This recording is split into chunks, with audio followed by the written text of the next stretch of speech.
રામ નારાયણ રામ। જો હું તમને કોઈ નિયમ દ્વારા લઈ જતો તો તમારા માટે કાયદા વિધાન સાથે નિયમો બનાવી આપત, પણ જ્યારે એવું કંઈ કરેલું નથી ત્યારે તમે ચોરી કરો કે લૂંટ કરો કે જે મન થાય તે કરો, એથી મને કોઈ ફરક નથી પડતો।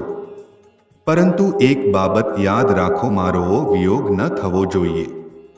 મારો નિયમ એ છે કે તમે કામ, ક્રોધ, લોભ, હિંસા કરો કે ન કરો એ હું જોઈશ કે નહીં એ જરૂરી નથી।